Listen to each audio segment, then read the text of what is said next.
Welcome to the Troxel Podcast. I'm Evan Troxel. In this episode, I'm talking with my friend and former colleague, Cody Winchester, about his journey from traditional practice into the realm of digital practice and technology training in architecture. My pre-podcast preamble, trademark, for this episode is a bit longer than usual, and for good reason, because today's conversation is near and dear to me as I revisit my past role as Director of Digital Practice at HMC Architects. Cody is HMC's lead technology trainer, where he has embodied my original vision of integrating technology training and education directly into architectural practice for the benefit of staff development. As we all know, architecture is a profession of continuous learning, and technology moves at an incredible pace, so it just makes sense to directly address and integrate tech training into the daily operations of a firm. Luckily, HMC is an organization that also believes that to be true. It's also worth noting that it's not an easy commitment for leadership to make, as we've seen many firms steer clear of this facet of what I think is table stakes for the evolving practice. Many have, naturally, asked, and you've probably heard this before, what if we train them and they leave? But the question one should be asking is, what if we don't and they stay? You see, in a previous life, I taught emerging technology courses at the undergraduate and graduate level for over a decade in the architecture department at Cal Poly Pomona in Southern California. And this conversation is really a result of my experience at the intersection of education, architecture, and technology. One of the goals of digital practice at HMC was to continuously raise what we called the digital IQ of the staff by creating a dedicated technology training wing whose mission was to create and deliver an ongoing curriculum for the staff that included tools, workflows, and a whole lot more. Cody took that vision and ran with it, creating a successful, integrated technology academy within the organization that continues to this day. Fast forward to mid-2024, where Cody was proposing a talk for Autodesk University to tell the story of how a culture of digital literacy had been created at HMC over the last 5 years. And once his talk was accepted, he reached out to me, and we talked and recounted some of the history of HMC's digital practice that led up to his hiring in 2019. Some of what I shared with him, he was just hearing for the first time, and he took some of that and he included it into his talk that he gave at AU. Cody's curiosity during our chat sparked memories I hadn't thought of in years, and it was great to have this conversation with him so that it could be shared with all of you through that talk at AU. My hope is that this story that we're sharing today will inspire others to also go down this route.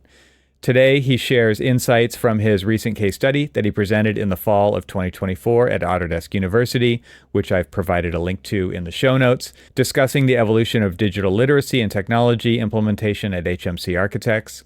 We also explore the importance of bridging the gap between practice and technology, the role of training in modern architectural education and in firms, the critical need to capture and transfer knowledge from experienced professionals to the next generation, and the challenges and successes of integrating technology into architectural practice as the underlying technology continues to evolve at a pace that is difficult to keep up with. Before we get into today's conversation, I would very much appreciate your support by subscribing to the show wherever you watch or listen, and please leave a review on Apple Podcast or Spotify. It really helps get the show out there. If you'd like to receive an email from me when new episodes are published with all of the links and other information as they come out, you can sign up for that by becoming a free or paid member at trxl.co. Just click the big join button in the lower right-hand corner. Speaking of paid memberships, one of the perks of that are my episode analyses that I publish in my Leadership Edge newsletter. These episode briefs provide key insights for forward-thinking leaders who are seeking innovation in AEC, but are also short on time, offering the context of each conversation without the need to listen to the full episode. They're designed to keep you updated, spark your interest, and encourage you to tune in if those ideas resonate.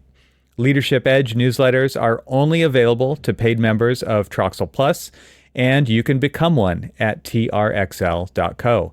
To get a taste of what's on offer, you can search for Leadership Edge on trxl.co for a few previously published examples. So, now without further ado, I bring you my conversation with Cody Winchester.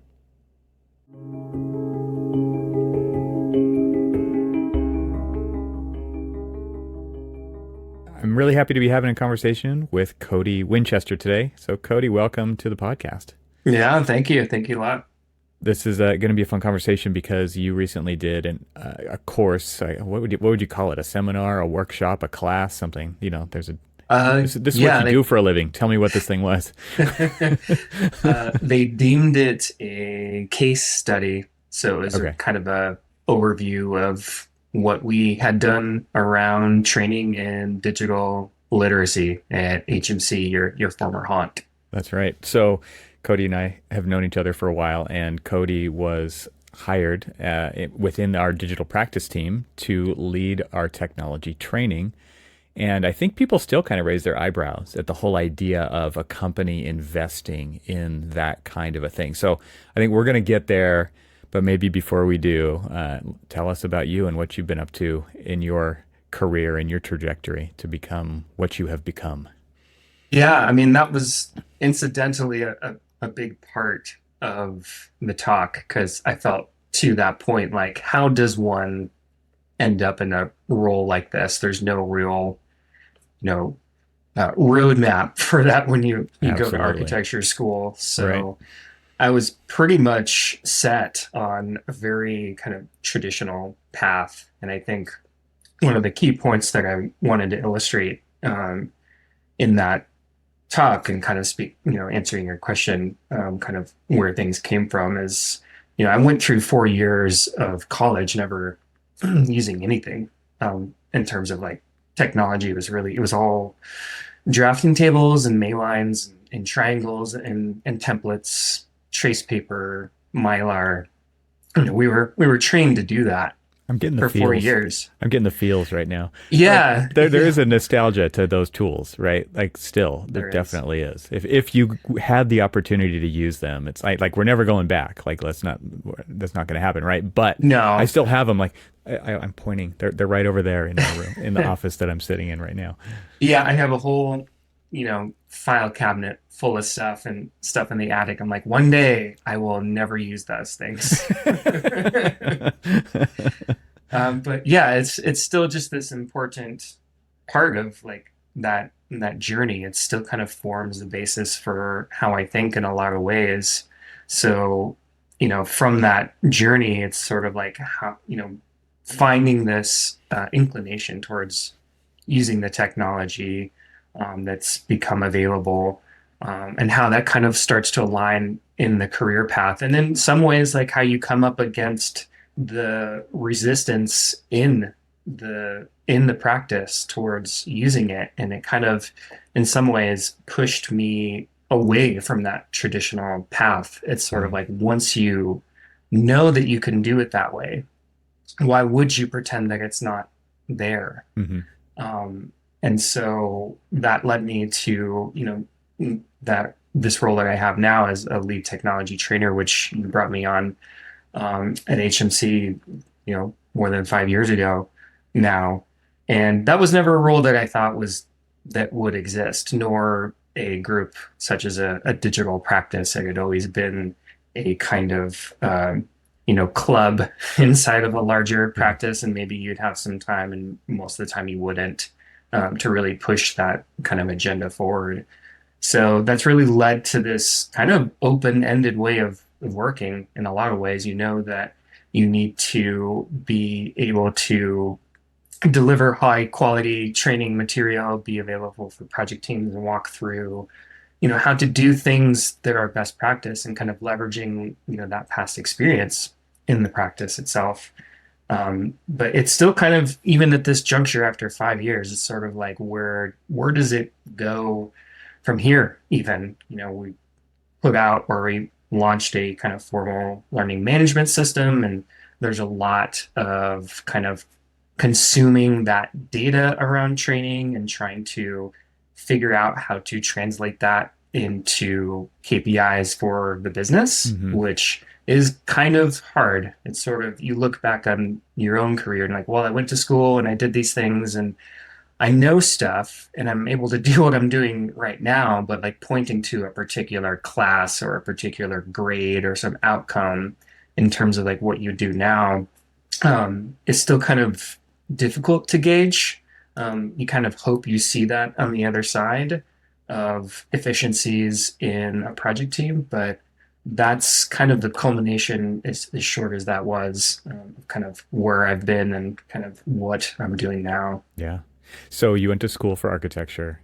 You've worked Yeah. at firms, and then I think you were at Gensler, right? When I hired you away from there. And then you came Yep. to lead the technology training team at HMC Architects.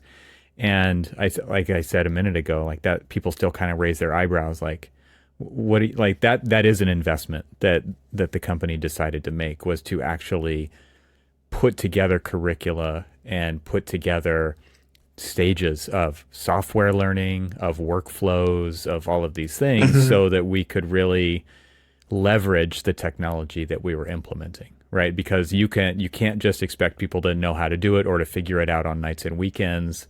And obviously there's a lot of resources out there, but they're all real kind of piecemeal, right? It's like, oh, I could find something about this one on YouTube. I could find this thing out on LinkedIn Learning. I could, whatever those resources are, but no like real set curricula for any of that stuff. And I had taught for I was 10 years in a row, and then a few more times after that at the university. And it was all technology training, right? So like it was like, well, that's the answer. To me, it was obvious that that was the answer. Like we have to do this. And you worked in a really large firm, right? And I can't even imagine what kind of Wild West scenarios were there, because I mean, really, what you're dealing with in a digital practice and kind of making sure everybody's on this, from that standpoint of making sure everybody's on the same page with standards and technology use and workflows and those kinds of things, is people come with bad habits. Like students are one thing, professionals are another, and you've got all of it, right? And so I guess we Yeah. just kind of decided early on that we were going to take this this situation into our own hands and do something really strategic and structured with that in mind. And it's interesting that this kind of ended up turning into a case study at Autodesk University because, like you said, there's no playbook. There's no playbook for your career and your job title, but there was also no playbook for a digital practice in an architecture firm, right? And so I think it's really No. cool that Yeah. it's actually evolved to the point where you are giving a case study to start to write that playbook for other people. Like that's also kind of what this podcast is about too, right? So it's still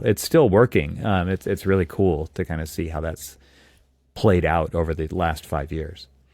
It really is amazing. I do kind of find myself pinching myself that this actually exists, that I'm actually working in this role, because it's only in a place or within a group like that that you can even can experiment with these things that are coming down the pike. There's just so much all the time, and it hasn't slowed down. I Mm, mean, from 5 years ago, we knew like here's some things around standards and workflows for, the classic Revit and Rhino and rendering. Like those things are still true, but it's so much more complicated now. right.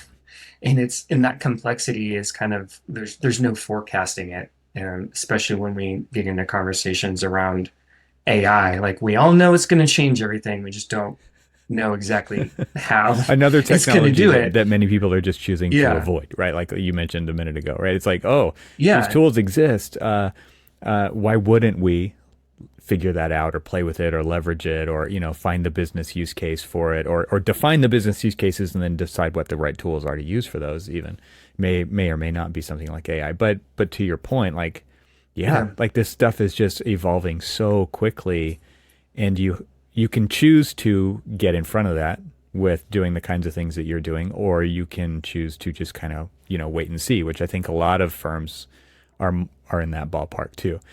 Bigger firms have more resources maybe to put into this, but at the same time, Hmm. it is a strategic choice to do that, right? And so I'm curious from your point of view, like where you were before coming to HMC, what kinds of experiences did you see there, so, and that really, when you saw this opportunity, made you think like, oh, I want to be a part of that.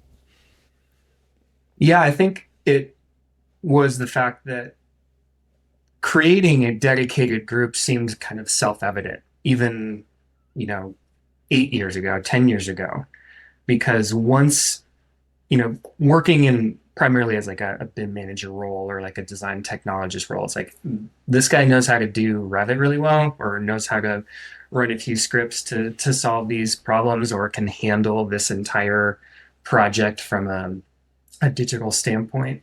Is there's so much time you'd have to invest in figuring that stuff out, like the nights and weekends, like you mentioned. You're just like, I need to know how this works. Otherwise, it's all on me. So like no one else can just figure this out. And doing that enough times and not being able to kind of take those lessons out of your experience on a project and really cultivate them into something that could be used strategically. And being placed on new projects, you would sort of have to abandon what you learned, because now you have to focus on achieving what needs to be achieved for this project. What you did in the last one doesn't necessarily fit what you're doing here. So enough of that happening leads to that conclusion. Like, I wish we just had time to do that, where I didn't have to work on the project as much as I do, after some, time, gaining that skill, and work with other people that know how to do that. And, you started to find some of those folks in, my past life, and Gensler, there was enormous talent. They were just spread around the country, and you kind of find them in this kind of like strange way. It's almost like you can sense there's this disturbance in the force. You're like, I know someone also is doing this. And you just kind of start gravitating towards each other. It does kind of feel like that. You ask enough questions and enough people start listening. You're like, actually, I am doing that. But I'm in Baltimore. There's kind of this shadow network, right? Like it is real grassroots. It totally is. But then there's like these messages that go out. Hey, and then you learn kind of who those people are, and you build connections, and over time you build relationships, and then you just know like who to go to. That applies to lots of different stuff inside of architecture firms, right? It could be detailing, it could be code, it could be lots of stuff. But to your point, like, and on some level, there's even people who are hiding their really amazing skills in this stuff, because that's true. I mean, there's reasons why, and that's pretty sad, I think. So it's like coming at it from this different angle of like really identifying a group of people who is responsible for this, and then you are actually looking for those people in the firm to identify that can be kind of ambassadors and potentially trainers, or you just kind of identify who's really good at this stuff and who has the capacity to do it. But then it starts to really build a stronger backbone in the company of these skills, right? And it worked that way. There was this kind of like tribal alliances that developed from that. And after a while, though, you get to a point where it's like, okay, now this is our tribe, and we maybe even like semi-formalized with, in our case, there was a design technology group, as it was called, and we would meet regularly and discuss these things, but we were only allowed to spend like 20% of our time doing it. It's like, well, you have 20% of any given week that you could do that. And then the rest of the time you're on the project. However, if you do have those capabilities and you're plugged into that network and you're, solving project issues like that, or really taking it to the next level, then people start asking more of you as a result of that. So that 20% quickly evaporates, and you might be able to attend the meeting, but you're not able to like really take that and turn it into something. So you always keep hitting that wall, and you're like, I'm sorry guys, but we really just need to make this like our job, and we can help projects, but we can't be like beholden to them on the kind of same hourly model that is typical of, other project designers. So, that frustration was there, and it's not, Gensler's fault or anything like that. I think it's our industry's paradigm. Yeah, it's around like how the normal we approach. structure the business. Yep. Yeah, it's like, well, that, and you leverage that for this project, but it's just kind of like working on an organ grinder, and you kind of pay the money and you kind of do your stuff, and there's this performance of design technology tricks, and then the project's over, and then you have to do it again, and it's never really like taken up into like, should we be changing the business around this, or should the business kind of reformulate itself around this capability? And I think that's what was so energizing and exciting about when I came on board with digital practice at HMC. Is like, I'd never heard of that before. I knew that we had, design technology, and I've seen plenty of firms that do that, but no one that had a group that says, here's our team that just does that.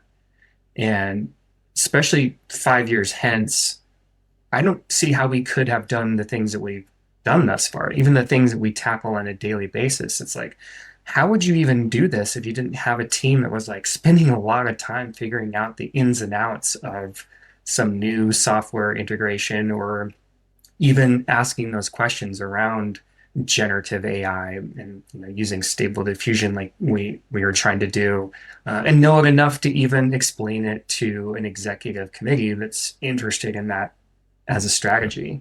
So otherwise, I think you're just constantly reacting to what's coming. And I think architects are actually really well equipped to do that. I think that's one of the strengths that we have as practitioners, and that, the pedagogy of, our training in school.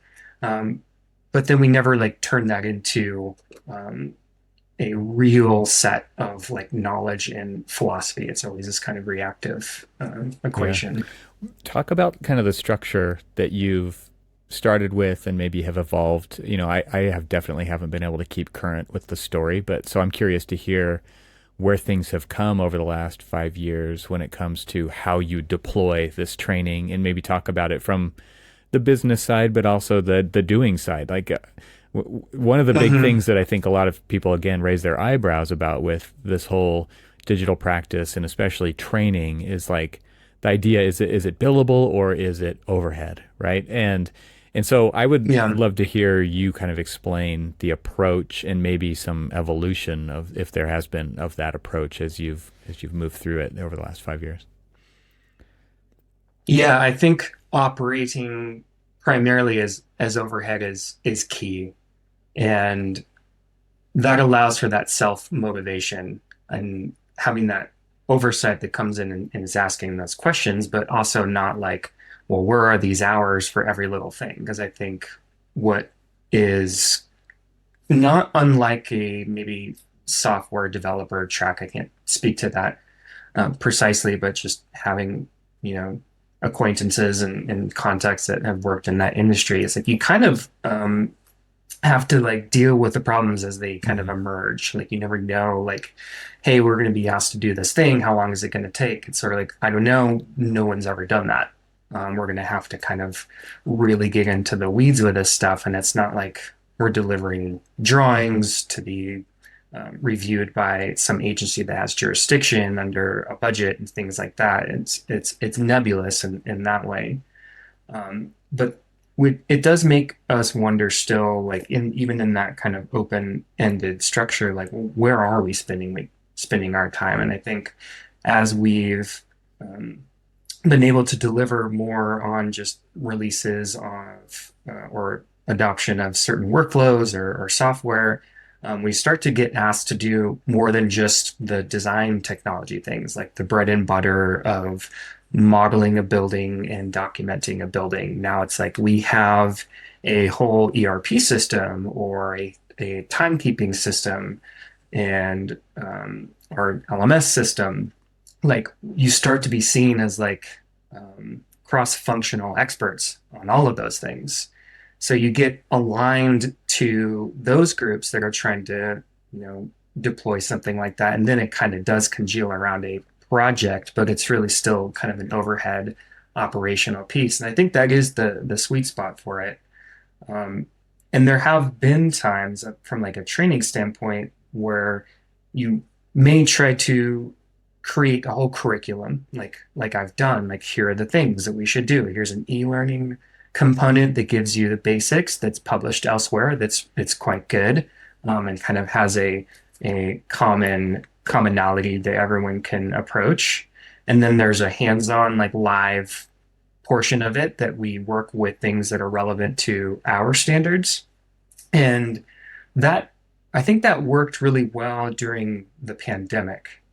Kind of been crunching some of that data now, getting towards the end of the year, and seeing these like spikes, and when that kind of regularized curriculum of like it's this course in this order, like there's lots of people that did that. I think maybe the kind of economic upheaval, the kind of catastrophe of it, the should I be an architect anymore? Existential, Kind yeah, of questioning, and people, right. it Right. very much was, yeah. Um, then there was like this huge scrum of like, I need to just learn stuff. I don't know what's going to Hmm. happen from here. And then as the um, kind of economic environment, project building environment settled and actually started doing really well again, like lots of projects coming in, people didn't really have that bandwidth for Mm. regularized training, but they still needed to know these things. So what I've done really in the past year is like I can't keep pushing this rigorous curriculum. It just doesn't line up with the culture of projects right now. And it's more like I'm going to make sure this stuff is still available, that there's a lot of it, a lot more of it that's on demand, but then showing up for specific projects when they need it. I'm just like, okay, do you have time? How much time do you have? What do you want to cover? Let's just dive into it. And I can kind of cherry pick from some of the curriculum that's still valid, but then we might invent something new. Um, and that has been a lot more prevalent, I would say, in the past year and a half, save for some things where it's like, I don't think we have anybody that knows how to do this. And then it's like, okay, well, I can help with that. Let me jump in and, for example, like work on building like custom curtain wall components, which was like a old thing that I used to do in my former role. And then, yeah, I just do that. But that still was like an investment where on some pieces of it I could still build to a project, but other pieces were like, you know what? Actually, this is really valuable for the firm at large. Like this is something that I'm just going to take and develop further into what could be other curriculum for the Mm. rest of the firm. And that kind of helps give an on-ramp to the building so they're not just, charging my time necessarily. So really it's been kind of, well, not to kind of be hypocritical with what I was saying earlier, but it is kind of reactive in some ways right now. But I think the really pulling out the data from the training built upon that learning management system, I think is where we're going to be asking those tougher questions of that value, that return on investment, and like how that's going to um, really track our like key performance Yeah, around when I think training. of what you're saying, it's like the a title of one of my previous episodes with the Slantis crew was AEC is an ad hoc resource, Yes. right? And Yeah, I love that that's how episode, by the way. project work Yeah. is, right? Like like you said, like you just Yep. have to be reactive at some level because it's new problems, it's new context, it's you like you said, maybe you have to invent something, right? That's very ad hoc. It's just in the Hmm. moment. It's like whatever the situation requires. And as architects, you're up for the Hmm. challenge, right? Like that's you're used to working like that. You're not like overwhelmed by that idea. That's kind of exciting in some ways, right? To show up to work and what's it going to be today? Who knows, right?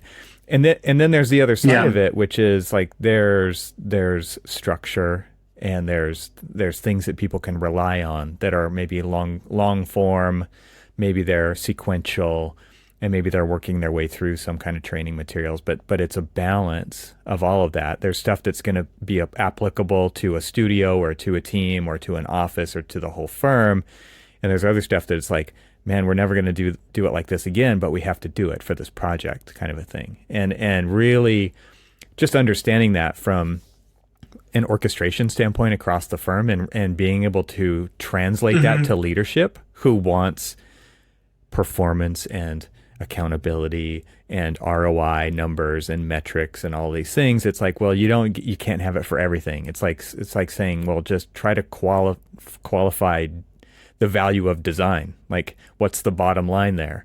It's like, well, it's a Right. hard thing to do, right? Like there's certain things that are very difficult to do that on. But I want to go back to this idea of like risk versus reward for implementing training like this. I mean, and there's other things that you could apply this to as well, but we'll stick with training for now. Like you're constantly kind of evaluating, like what's the old adage? It's like, well, what if we train them and they leave, and then the second question is, well, what if we don't and they stay, right? And the whole idea of Yeah. of trying to establish standards and workflows so that people can agilely work on one project and then another, and then in this office and then in that office and on this team and on that team, without having to relearn how that team does it, right? And we all know that this happens in lots of offices out there. And so there's risk and reward at that level. And there's risk and reward in like the whole, tell us, like what is this doing for our firm?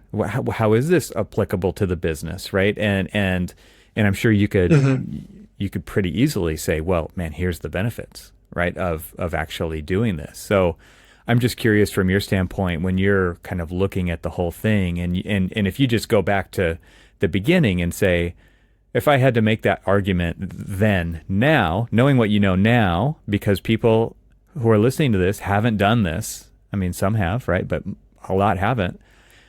Like, what would you just generally say are kind of the risks versus rewards, and where, I mean, I think you're going to be a little biased here, right? I think you're going to be more on the reward side, but just the overall kind of like thoughts and feelings, and maybe even some hard maybe not numbers, but like things you can point at and say, man, like if you've already kind of said it, like, man, I can't even imagine if we didn't do this now, right? Like, but there's people who haven't done this. And so how would you kind of sell this idea as being important enough to really follow through on implementing?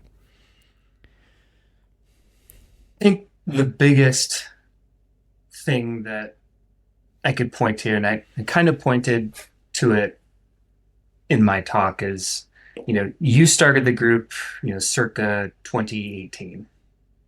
And we got on our feet really by the fall of 2019, on the eve of one of the biggest events that's happened in 100 Yeah. years in the world, which, we kind of look at it now in the past, like, yeah, this pandemic thing happened. That's how I looked at it. That's how I looked at it right as it was happening. I'm like, Yeah. we'll be back in the office in 2 weeks. Be fine. I don't like the effects are still present now. Like everything that has transpired on the planet right now, like geopolitically, business wise, finance, inflation, like a lot of these things, like, guys, there is one key event that this all ties back to.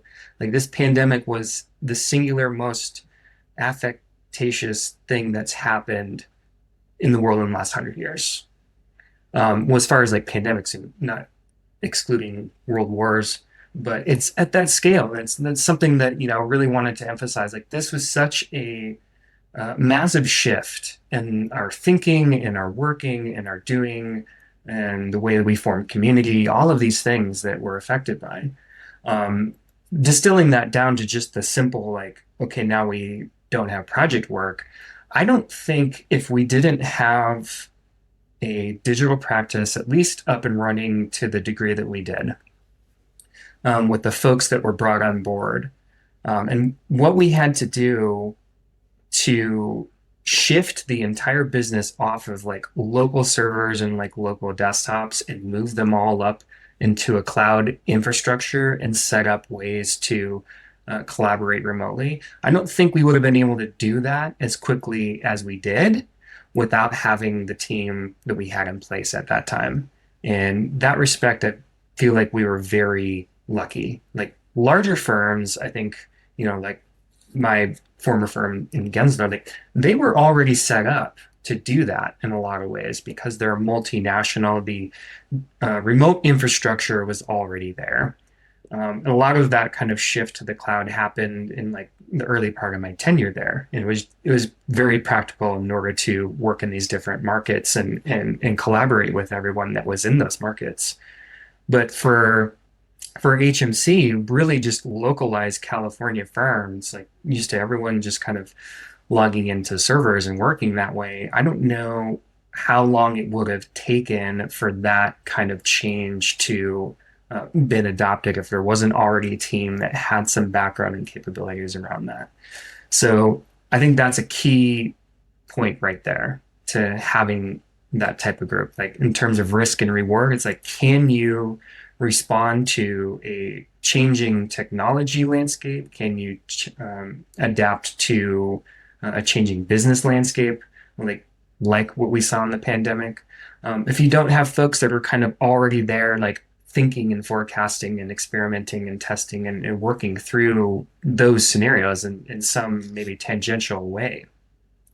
And even now, like the things that we're trying to do to digitally transform the company, it's like all of the steps along the way. It takes people like full time figuring out how to do that, not just from an IT standpoint. I think that's a key part. I think a lot of firms would think, well, we have our IT group. It's like They're not from the practice. they are Yeah. not architects. Right. Yeah. So they're really great at solving those problems, but they're also going to have to extrapolate a lot from what you're telling them.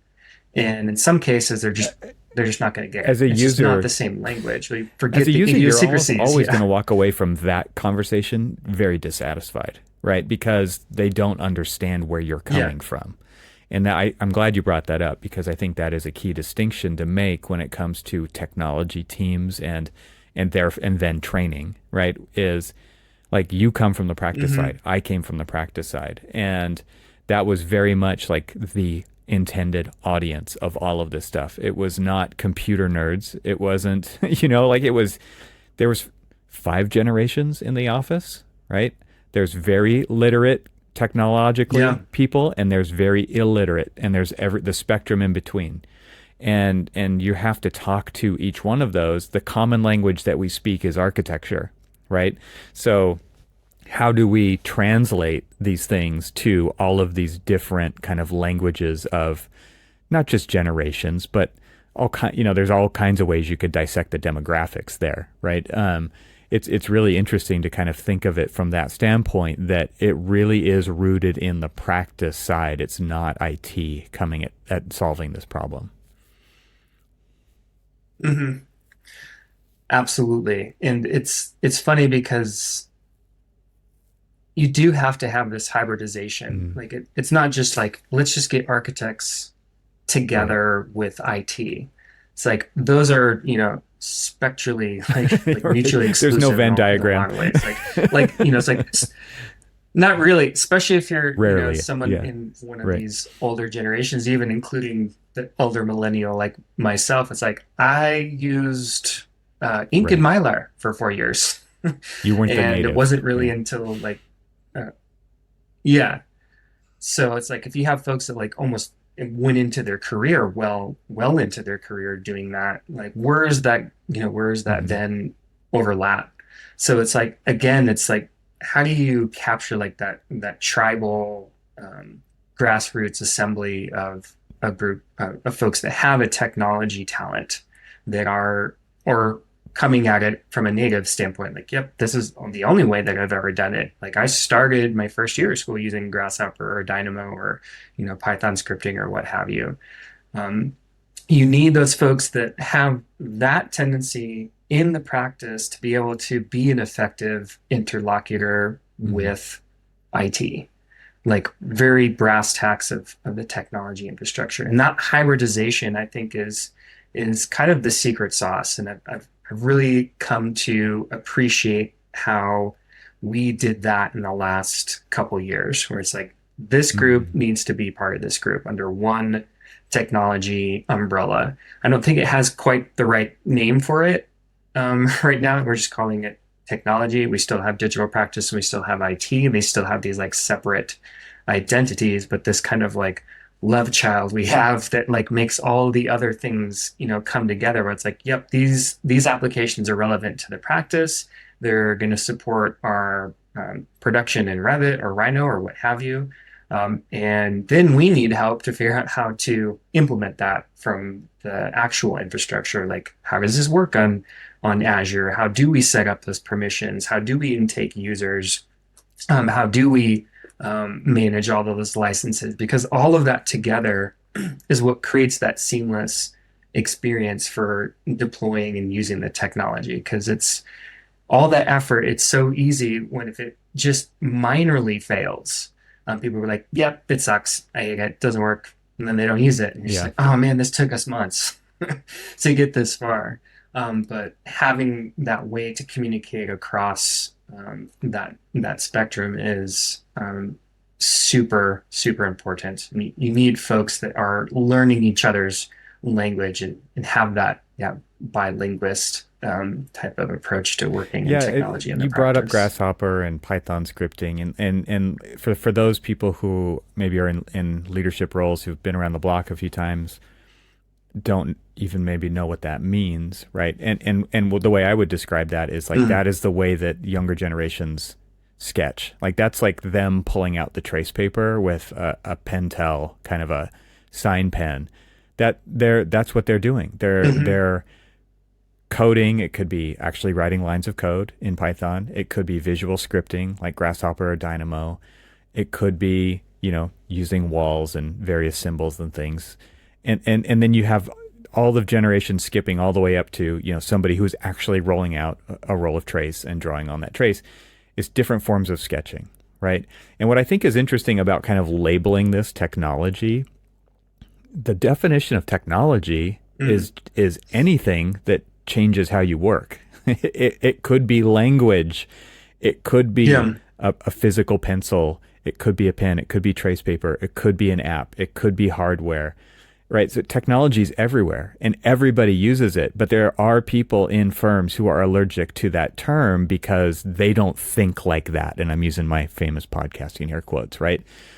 They think of Yeah. architecture as a one-on-one conversation with somebody. They think of it as a relationship. They think of it in Hmm. Hmm. a very analog process potentially, right? Not a digital process.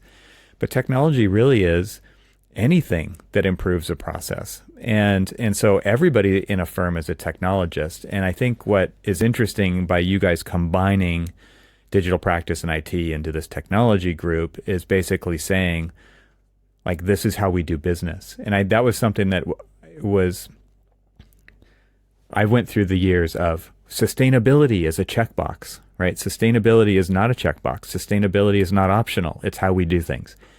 Digital practice or Yep. design tool, whatever these technology tools are, it's a checkbox. Do you want us to employ those? No, it's the way we work. You don't even have to care what tools we use. Like Hmm. it's what we use to do our work, right? You would never ask a mechanic, like, are you using Craftsman or Snap-on? You wouldn't care, right? You would just be like, fix the car, right? So, um, to me, it's kind of interesting that you have this approach, which just says like, no, this is how we operate, and all of this goes together. Here's the magic fingers coming together to really like bind this stuff into the practice of art. This is how you practice architecture now. Have we delivered a project non-digitally lately? No, we haven't, right? And we're not going to. Like this is how we do it, right? So it is kind of interesting. I'm Yep. curious from your point of view. You talked about somebody who's a digital native versus somebody who came to it later or maybe not even at all. What do you really see from an educational standpoint in architectural education today when it comes to digital training and the skills that students are coming to practice with? Because I think we've seen the gamut, right? We've seen it where that wasn't a thing, and now it's a thing.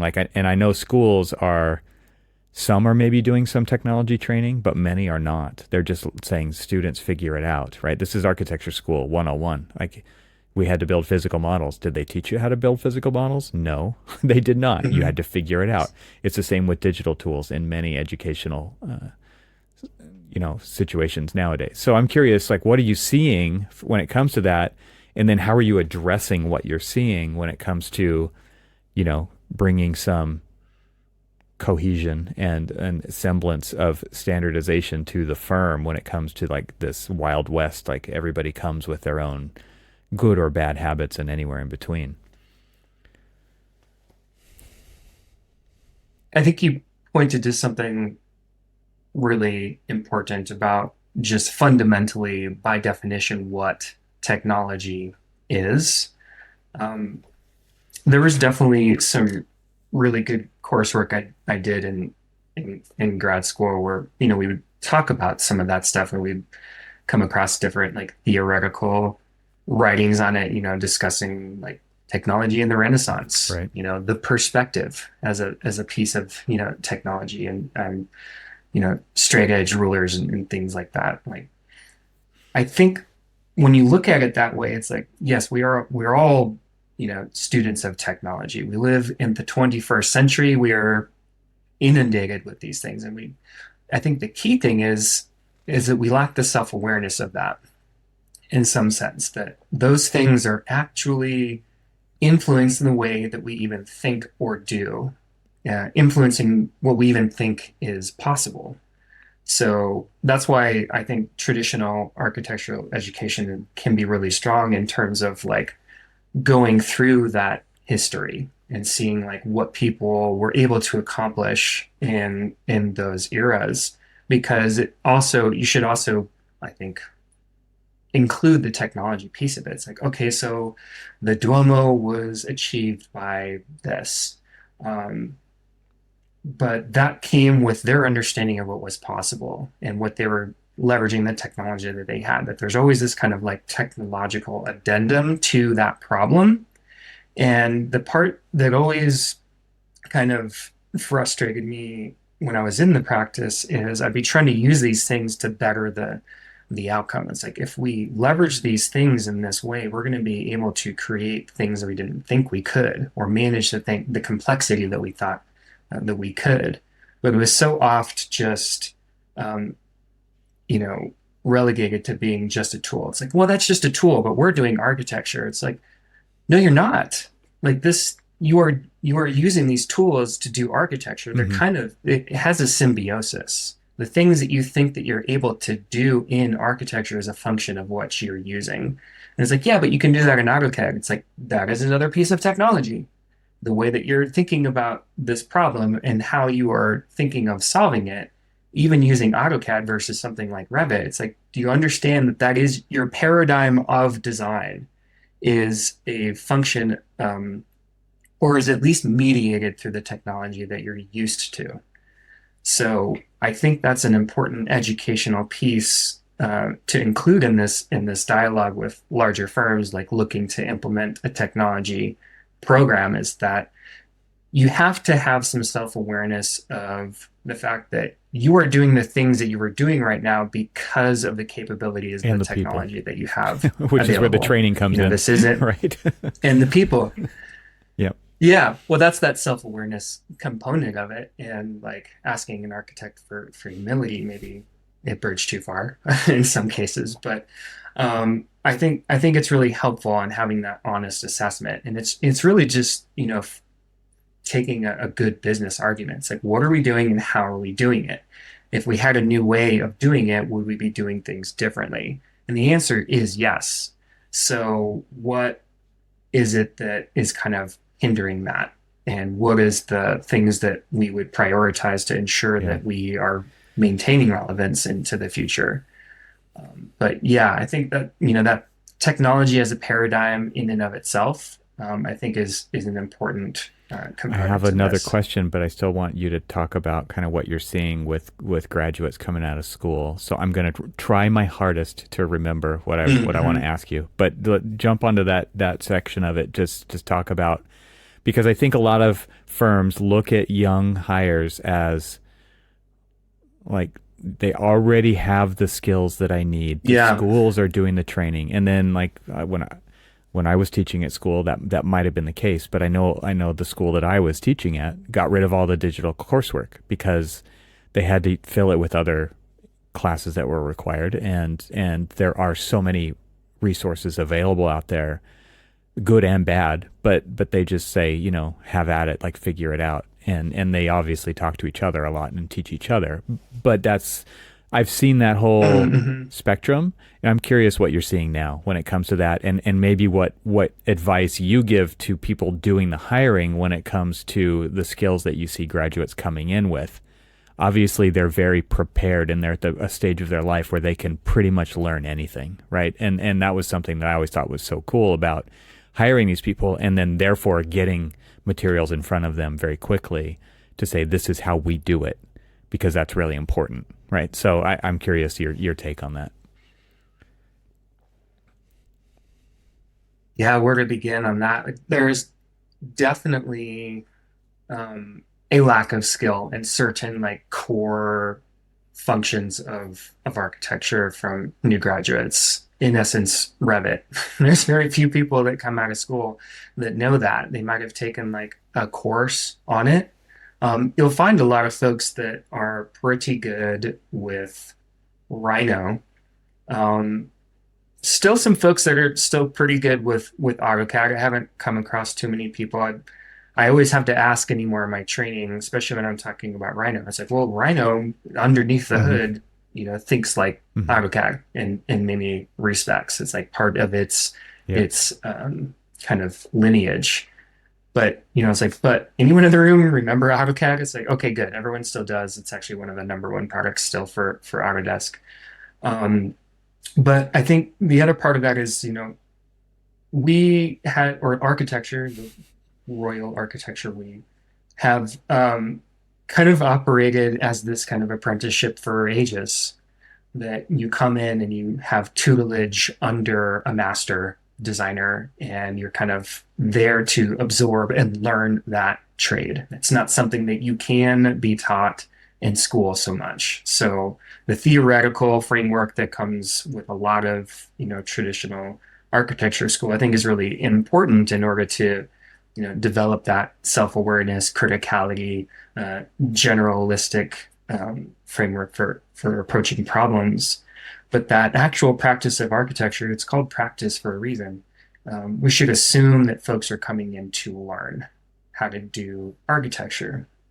And we've seen that most directly too in more in recent years following the pandemic, as we were kind of looking at how we can bolster retention, because there was this hold on for dear life during the pandemic, and then there was this kind of like epiphany following that, like, well, maybe I don't have to do this anymore, or this traditional path of architecture, I'm not really able to learn as much as I want to. I just have to like do RFIs and submittals all the time, and then my kind of creativity tanks after a couple of years of that. So what we're seeing, and kind of even preparing for the talk that I gave, and kind of reaching out to our human resources and kind of discussing some of these things, because we worked on a lot of the learning together, is the feedback around from them was saying, we're seeing people that aren't even sure they want to be in this field anymore. They went to school, they graduated, they're getting a job here, but they're like, well, is this what it's going to be though? Like, am I just going to kind of trudge away with that? And there is a greater expectation from younger generations and the folks that are coming out of school that they're going to have a pathway to learn and develop, and that's just going to be a constant. And I think that, the more that I think about this and try and like plan for this and the curriculum that I'm developing, is like, how does this affect university? Like, how does this affect, going to school for that long with that kind of debt, like I certainly have, and probably and will have for probably the remainder of my life. Like, what is the value there when I have Mm. to learn all of this stuff here anyway? Like, I need to continue this journey somehow. There needs to be a pathway for me. And that's true of the folks that are going in the traditional line of architecture. But I think, I also speak to this in like, how do you make a digital practice? That's super important for the folks that have that inclination too, because those folks are going to be the most um, readily alienated in a typical practice model. It's like, I have this interest in technology and applying that to practice, but my leadership or my immediate manager is telling me like, don't worry about that, just get it done. Like, we don't have time for that. We don't have the hours for that. Like, that's going to alienate those folks, and they're going to feel like there's very few pathways for them to stay in the industry. Like, they're expectation really is like, I'm interested in this. I want to learn more. I want to be aligned with people that know it so I can learn from them in the kind of traditional respect of like being an apprentice, but also having access to those resources that have, kind of lay out a path for me. Like once I get to this level of understanding technology in the practice, where do I go from here? It's not just senior project architect. It's not, principal of the studio. Like there needs to be an avenue that like aligns to that as well. So it is still this kind of topic to be explored. I still think about it a lot, but I think the short is that folks are coming out of school, coming into the practice, and they're expecting a firm to have a learning path for them because it's not given to them at school. School gives them just a framework for thinking.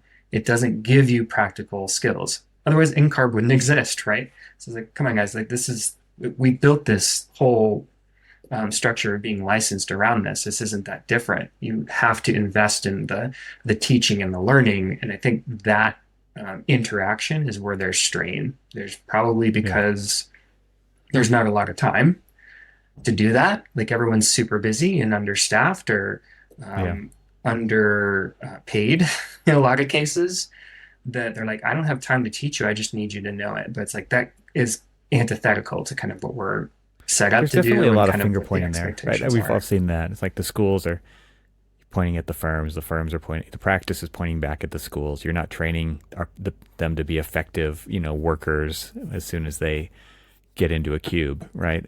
And like you just said, like it's actually designed this way. And if you don't like it, like redesign it, like actually work together and redesign it. And to me, that's what implementing a training department, a technology training department is actually for.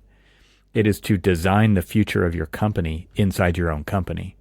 Because one of the things you said earlier was like, well, who are we? How do we get our work done? And usually that comes back to tools and process and workflows. But it's also, who do we want to be? What kind of projects do we want to be known for? What do we want to be known for? Why do we exist? And then designing a path toward that. And this module of the company can be a key leader in making that happen, right? Because you can attract people who are already doing that or know about that, or people who are apt to learning about those things before everybody else and implementing them to then train the rest of your people on how to do that. I think where a lot of things get lost or broken down or however it's stalled out along the way is by saying, how do we just keep doing what we do but make it more efficient? Like that's not progress, right? You might be able to look at a spreadsheet and see something there that makes your argument, but it's not that's not why you exist. Like you're a business for a reason. You're a collective of people for a reason. And so I really feel like these kinds of groups in a company are, the purpose of them is to evolve the company and not just stay doing what you're doing. Yeah. Absolutely. Yep.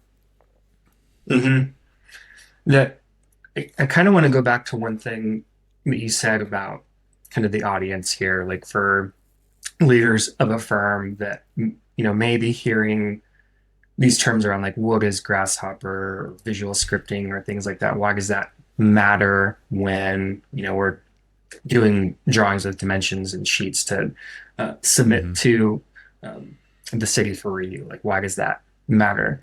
And to that point of like, where do you want to be? One specific example we had about like using Grasshopper by way of Rhino is the goal wasn't to use Grasshopper for the group. So we had this initiative where, just to back up, we had this initiative where we said, okay, we have a lot of people using SketchUp, as you remember, and we would really like them to not be working in SketchUp that much. We'd really like them to be working in Rhino. And the reason why we would like them to be working in Rhino is because you have access to Grasshopper, and Grasshopper has this capability and so on. But it's not just that kind of progression as the goal.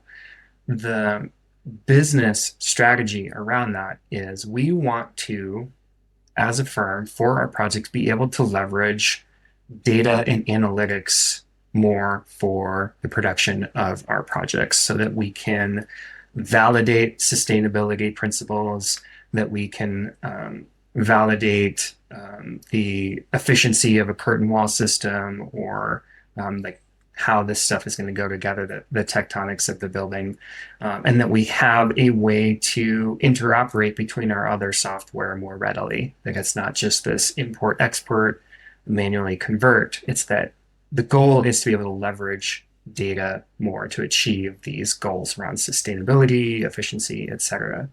And then this is the vehicle to do that. So that's that's something that I think is really important for setting that mission for a firm with this group. And the reason why this group can do that is that they're always thinking about how to translate those goals via the technology. Like, well, now that we can do this, what else could we do? It's not, to your point, it's not just like making things faster, because that's kind of like making an old process better, but that process, is going to deprecate before too long anyway. It's like any discussion around line weights that you have in a firm, like, well, Revit line weights, they aren't as good as AutoCAD. It's like, well, they don't, I hate to say it, but they don't matter that much anymore. And it's in one respect, I mean, it's like they do only from a very kind of rudimentary readability standpoint, but having like 12 line weights as an example, the reason, like an example there is that those line weights were meant to contain information and translate that in this other way to a reader or a viewer of that document who also had literacy in what line weights were, so that they could understand the mechanics of a building through this symbolic representation of a floor plan. That method worked in encoding that information with AutoCAD and even old pen styles.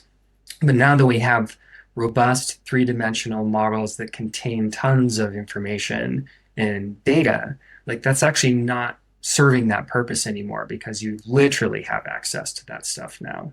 And you have to start seeing that and then saying like, well, what else could we do with that? Like, where can we take this now from not only from optimizing our current processes, but like developing. I didn't know this was going to be a podcast about line weights, but now it is. It's just one of my ticks, because I hear it every so often, and it just always just like it's not the priority just anymore. brings up so many bad memories. Like what? Like I hate to say it, it doesn't matter. It doesn't matter anymore. They're already there.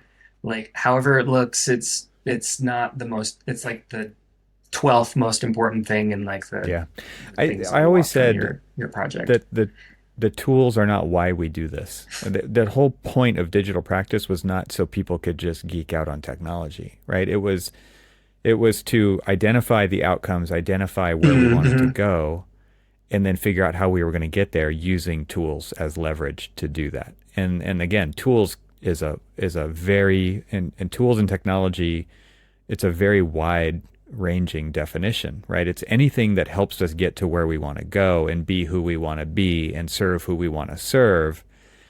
And to me, I think like implementing something like this is a key to actually achieving that, not just staying who you are. And it's not race to the bottom, it's race to the top. Like, how do we get to where we want to go? It's like aim there and then figure out how to do that. I'm curious from an implementation standpoint. Obviously, there's been lots of lessons learned over the last 5 years, and you got to present this case study at Autodesk University. I'm curious about maybe 3 different things. I'm curious about the kind of feedback that you've gotten from people who are in the firm, who have benefited or not. I don't know. You tell me from what you're doing there. The second one is like, what are the lessons learned that you think are worth sharing? And then kind of icing on the cake is like, what should people look out for? Like, what hasn't worked? What are the failures of it that people shouldn't waste their time with? I'm sure there's a couple. So.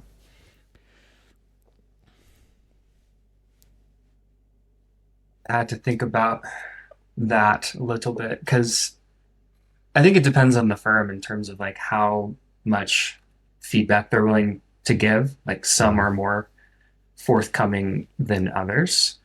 Um, but I think the lessons that we learned is there was a time where we appeared to be too elite in in the firm and removed from the everyday experiences of folks on project teams that we could kind of, sequester ourselves up into a technological ivory tower, and just kind of noodle on these things and like issue decrees on standards and processes with kind of little regard to what's actually happening.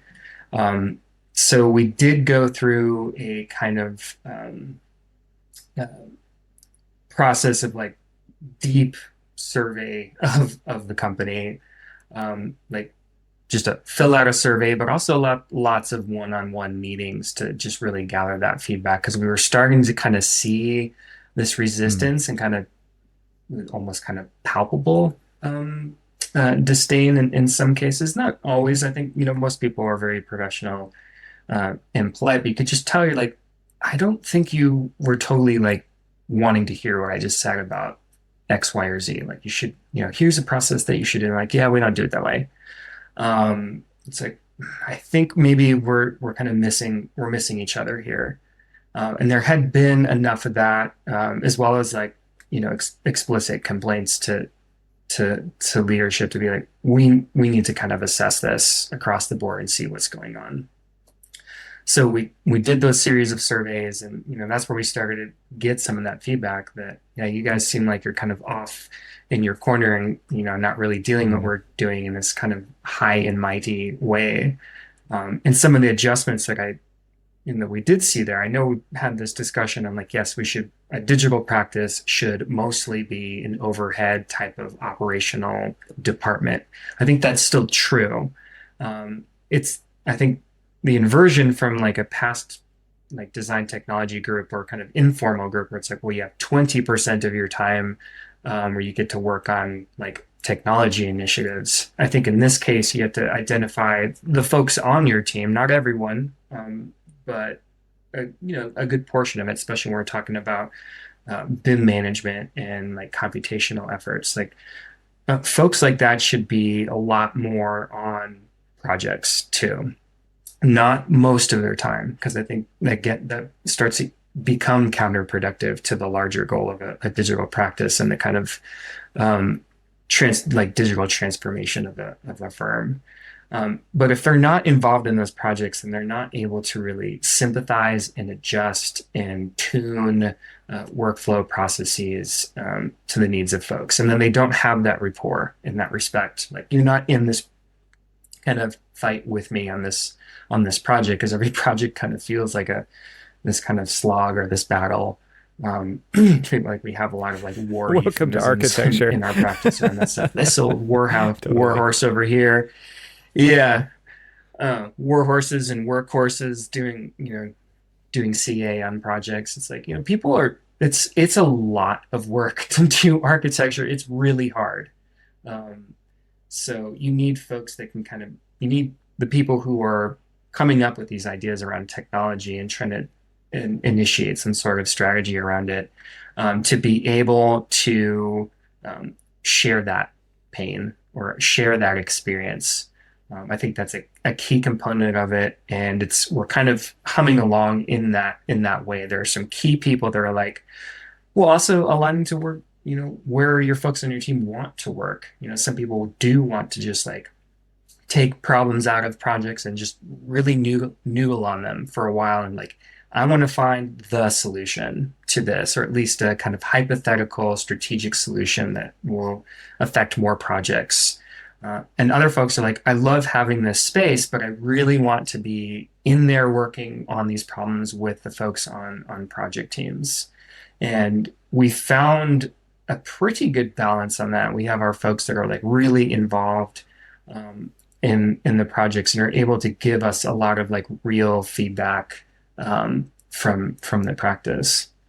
So I think that's one key lesson learned. Other things would be you just you just don't know what you don't know. And some of this stuff when it comes to like testing software and deploying software, we've had just tons of like hiccups around that. We have one going on today that kind of took up part of the morning. It's like Autodesk desktop connector. We've been putting it off for a long time, and then now we have to use this new version, or the version that's been out for like 10 months now or so. And it was a huge disruption, or the installs didn't go right, and we just didn't have enough time to like really test every case. And I think acknowledging what you don't know in that from a digital practice standpoint, you may say like, yeah, we just update to this thing. This is, what we need to keep this suite of tools running, or our app stack kind of up to date. Is you really do need to leverage that expertise from your like IT group or like developers, really looking outside that group, anyone who has experience in like product management and release, and kind of UI and UX, and how to gather feedback from customers to deliver an app, so that you can get ahead of those hiccups, because every little mistake that comes up in a deployment does harm to the reputation of the group. And like I said earlier, it's like you may be spending all this time to arrange all this thing and get all of this complicated information behind the scenes and connections to this or that to work. But as soon as a user logs in and it doesn't work, there should be like, nope, sucks. You guys suck too, by the way, because you didn't figure it out. You're just like, that part's really hard, because you just like, in some ways, because we came out of the practice and we're into technology, we just don't have a lot of that understanding of those things either. It's like, well, what are the steps that we should be taking to like move through like alpha, beta release, of an application. So I think that's something we're still kind of learning. And when you're looking at putting together a group like that, it does matter the kind of array of expertise that you're bringing together. You have your Revit folks, you have your Rhino folks, your Grasshopper folks, your visualization folks, but don't underestimate the value of like folks that know how product management works, that know how development works, alongside even folks that know how to really gather that feedback and market it too. It's like, what is a good communication plan? We've suffered a lot on communication before too, where it's like we just didn't get the message across. We didn't find the places where people were actually checking. It's like, oh, we have this post on our intranet. We also emailed it to you. Like, yeah, but did you show up in person to my meeting? It's like you have to recognize the culture of the folks that you're trying to support also, which comes with some of that expertise around like marketing and product management and throw their development. hands up in the air, Like right? And like, oh, this just sounds like a massive headache. it, yeah. yeah. Yep. It's like, I'm frustrated with me. Back to your earlier point, your first Frustrating lesson myself. learned about just kind of the elitism. I've definitely changed my thoughts around this. Early on, I definitely thought of, like, especially the design technology team as being kind of a skunk works or a SWAT team, or, a really kind of high proficiency, high performing, in and out, like we do black ops, right? But to support everybody. But to your point, my thinking has really changed around that, because I think the more you treat a group like that, like consultants that don't own the outcome in the project, you're going to get what you get, right? And I think that groups cannot operate at like a consultant level, especially inside the firm, because they do need to own it. They need to own the process and the outcome and be a part of it and understand the nuance of how it fits in the overall workflow of what's trying to be achieved with project delivery. Or else, I think you are going to get a lot of problems there. So I would, accountability, right, is, and like to really have key each other's to back. respect from your It can't be colleagues. more than just like this incision point, right? It really has to be fundamentally like a relationship over time. Hmm. So because everybody can count on all 10 fingers, right? Like how many times it's gone wrong when we've tried to do something like that. And it's not that it goes right every time you do it the other way, Hmm. but the chances are much higher when you have a relationship and when it's not a consultant relationship. It's actually like we're on the same team kind of a relationship and we're really here to support. Like support it is such a interesting word, right? Because I think we think of like, oh, I have to make this phone call and go through the telephone tree and I have to talk to somebody in another continent and I have a language barrier. Like that's not the kind of support you're looking for, right? Like there's all those things that they could be anybody you hire, like that could be how it is, but at the same time, Hmm. like there's a reason we started with like it's important that you came from practice and it was important that I came from practice. It was because of like the understanding of what the people who did the work needed to accomplish. And they weren't just reacting to putting out fires all the time, right? Like we put out fires on projects, but we also like this is why we do projects, right? So you Hmm. have to speak that language. And I think you have to be there. You have to be that person who's really like you have each other's backs in that situation. It's definitely a great thing to look out for. I agree. It is crucial. Yeah, that is a crucial point is you need your folks that are in these roles to have come from the practice and have had sufficient time in the practice to have experienced what happens in the practice and how to communicate the solutions and be mindful of the deadlines too that people are facing because that's Mm-hmm. another kind of asynchronicity with technology and project work, especially in architecture. Like your deadlines are coming faster than it takes to develop a solution for that project from a technology standpoint. It can take a long time. It can take weeks or months to like build out like formalized algorithm to like accomplish something. And it doesn't just work right away.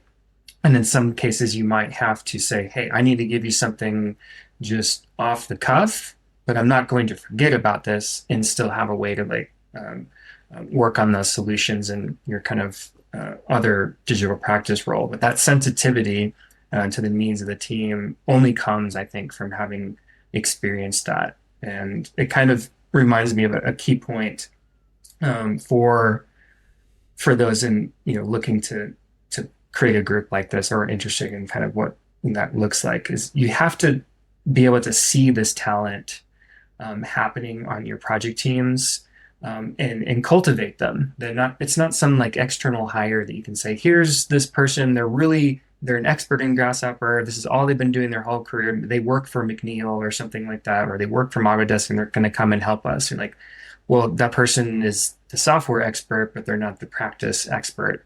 And that would be a mismatch if you're trying to just like hire that into the practice as a solution. I think there's ways where this is organically happening. There's kind of without exception, there are folks that have talent around technology and architecture. It's just I think it comes with our trade because again, like we're all technologists whether we're aware of it or not. Um, but being able to cultivate and have that pathway for those folks to grow into those positions of leadership from a digital practice standpoint, or even leadership within the studio itself, that practice kind of transition is key to making Nice. a group like that work and Is be there able to anything provide else that that support. you covered in your case study at Autodesk University that you think is worth mentioning? We'll definitely have a link to that course that you pre-recorded in the show notes for the episode. But is there anything else from your presentation that you feel Yep. is worth pointing out? What I'm really interested in doing at this point, having developed a training curriculum, placed it onto a formal learning management, plugged it into our job functions in the firm and the kind of alignment with all the different stakeholders in the group is there's a key part that we haven't totally mastered that um, kind of amplifies it and makes this scalable. And I think it comes to like the knowledge management piece of it. That's kind of like where I end this talk. It's like, how do we have a way to not only provide that training, but how are we going to capture knowledge from everyone else in the studio? You know, whether it's solutions from a technology standpoint, Hmm. but also just that expertise in the practice, like someone who's an expert in K through 12 or in, museum design or what have you. It's like there's this key part where, I think you've said it to me in passing before, like, architecture tends to be like this pyramid scheme where there's like the person on top, like the expert, and everyone's kind of under them. And the only way that you move up is if that person retires or passes away. Um, but I think not to be so glib about it, but it's like, I think what we struggle with in this industry too is that it takes such a long time to master this trade. And you get to that point, and once folks are ready to retire or move on, there's this open question like, well, how do you capture that wisdom and that knowledge from those people? How do you translate that into a training program that can like bolster the next generation without kind of going to the next tier of like old fashioned, apprentice? Like you're no longer a Padawan, you are now a master. Like that kind of anointing ceremony that happens in architecture, I don't Right. think we have like a real formalized like business operational way to do that. So the knowledge management, I think, is going to be a really interesting next step. I mean, there's definitely platforms out there to support it, but the point that I ended on, because so much is in the digital realm now, everything that we do is mediated by technology somehow. Like our whole like existence is almost like virtualized now through all these different bubbles of information and technology interface that we have. That there's so much that we're generating in terms of content and information and knowledge that went so far as to propose this notion that I put it out there and I want to explore what this is, and it borrows from a familiar phrase that knowledge equals data. And it's how we can capture all of these streams of information and data that make up our business knowledge, that make up our trade knowledge, our expertise, so forth. The things that AI is being trained on right now, whether we like it or not, is how do we make that more symbiotic and leverage it in a way that is in line with how we're moving forward in the future, that we're not just like sharing it colloquially. We're not sitting next to each other the way that we used to. We're not having that same kind of apprenticeship with like my boss teaches me everything. I'm there every day. We go on site, and certainly there are still those ways, but anymore, it's all done through some kind of technology that can listen, that can transcribe, that can start to create new knowledge out of that. So I think that's an important piece to then fold back into what we're going to be teaching ourselves in the future, that we're going to have to find these ways to capture our experiences through our profession and translate that in a way that can be consumed by this next generation, because it's not going to be done through kind of interpersonal relationships that happened in the past. So that's that Codifying last that piece that wisdom I'm curious about going is forward. a key piece of the recipe. And I kind of think of it as this progression, right? It's like data, information, knowledge, wisdom. And to get to wisdom is where you're really connecting the dots through experience. And those are the wise sages in our industry, right? And the reason everybody's bummed when they walk out the door is because they were put into a box typically of performing their magic day in and day out, but most of it was just translated verbally and not captured, right? And so that's where the bummage comes in, right? It's like, oh my God, what are we going to do without that person? Because they are walking out the door with so much wisdom, right? I mean, yes, they have knowledge. Yes, there's a lot of data points. Yes, yes, yes. But it's the wisdom that everybody's going to miss, right? And that is what large language models don't have, right? What large language models understand is that these words usually show up next to each other, or these pieces of words show up next to each other a lot in language, or these colors of pixels show up a lot together in this kind of Yeah. image, right? They don't understand space. They don't understand the architectural process, right?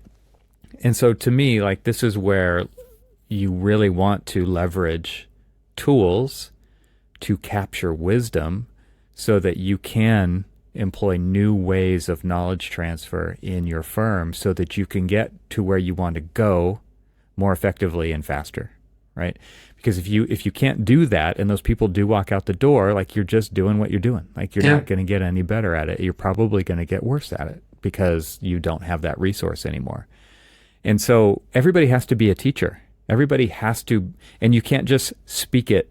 You have to capture it somehow, right? So you capture it through writing, you capture it through audio, you capture it through video, and you use that maybe for this training or, whether you're thinking about training an AI model or you're training people in a classroom setting or any of the various ways in between, you have to get to that, or else you're just feeding the machine that isn't going to get any better over time, really, right? It might actually get worse, right? It's kind of like the fear of large language models is like there's so much junk content being created now, it's just going to water down the effectiveness of even that, right? So it's like garbage in, garbage out.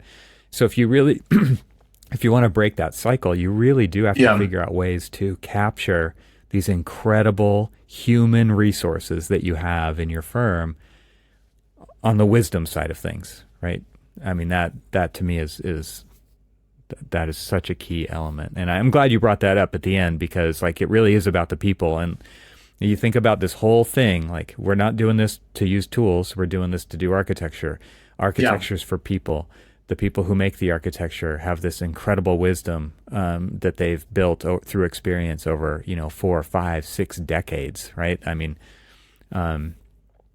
this is a nut that needs to be cracked. And I think what's so interesting is you'll watch startups like stop at nothing to figure out how to accomplish their goals. And I just feel like architecture firms are usually like, how do we just keep doing this for cheaper, right? And that to me is not, a lot of people aren't choosing architecture because of that. They're looking at the leaders and they're being like, well, why would I want to be like that one day? I don't want to be like that. I want to be like this dynamic, person who goes after challenges and really solves interesting problems. I'm not interested in trying to figure out how to charge less fees and do more work, right? So we're at this crossroads and every firm is kind of has their destiny in their hands and they have to figure out how they're going to do this. And so I'm so glad that you could come on the show and just kind of talk about the process that we went through to really like try to figure that out. I mean, this is just one component of that, but this is the kind of stuff that I think it gets exciting. It's a design problem, and I think that was talking about us coming from practice and looking at our own internal way of working and what we wanted to be and how we were going to move forward is a design problem. And as architects, like we're up for the challenge. That's what we like to do. We like to take on design challenges, and we just looked at ourselves as one of those. And I think more and more firms need to be doing that. Yeah, I think it's critical because I think there is a real live question of how long this industry stays the way that it is. We're looking at a 10-year time scale, and it's kind of an open question. It's like, is there something out there now that exists right now that could consume the entire industry in some way? The prospects around AI and even just Autodesk as its own competitor to every other architect for that matter, like the things that they're capable of doing. That's a question that I think every firm should ask themselves is like, just assume that the way you're doing things will not exist in generously 10 years. What are you going to do now that's going to move towards a new way of working that still maintains this expertise that we have? I think someone in our firm said it really well. It's like, I don't think architecture will be around in the future, but I do think architects will be. So it's a matter of like, what is it that architects will be It goes doing in back the to the whole future idea of without what is the value architecture as it's proposition of come an to be. architect or an And it architecture revolves around these right? questions. Like, what do you really do? Where's your value truly lie? Is it in production of drawings, right? Or is it in, there's a lot of ways you could kind of stage that question as a framework, but I think it's worth pondering, right? Who do we want to be? Why do we deserve to exist? What is our value proposition in the world? Because, somebody said it really well to me. Something that I really latched onto is like, do you want to be a top 500 firm or do you want to be a top 5 firm? Like there's a huge difference in what it takes to be one of those. A huge difference. Like, because when you think about how you present yourself to the world, like you actually want to say like, we're here, cream of the crop. Like if those are the kinds of clients, if those are the kinds of projects you want to do, if that's where your true benefit and value to society is, like you have to be operating at a very high level. Otherwise, you're just the same as everybody else, right? And I think not many people are stepping back enough to say, look at what we've built here. Is this going to get us to where we want to go? If not, what do we want to be? Who do we want to be? Why do we want to be there? And how do we get there? And look at yourself as that design problem. Yeah, I think that's where we are at this moment. Sort of, are you going Right. to be acquired by somebody else that has these solutions, or are you going to shut your doors? But yeah, that it's time to embark on that journey through transformation and evolution. Like the practice Cody, needs thank you so to much. answer this We'll have a question link. differently. We'll have a link to your LinkedIn so people can connect with you. Thank you so much for sharing what Pleasure. you've That's learned fun. with the Autodesk University community and this podcast community. It's amazing. I love it. I love seeing this, and I appreciate you coming on to talk about it. Yeah, this is what it's all about, is this community. I think that's the key part there too. Like all this technology, it still comes down to the people that are doing it. And that's where we should always be cultivating ourselves and making ourselves better and supporting Yeah. each other too, because it's a weird thing to do inside of architecture. And we need to support each other. So cheers to that. Thanks so much. This is a lot of fun. Thanks to our sponsors, and thanks to our members this week. Find out how you can become a member at trxl.co, and I'll talk to you again next week.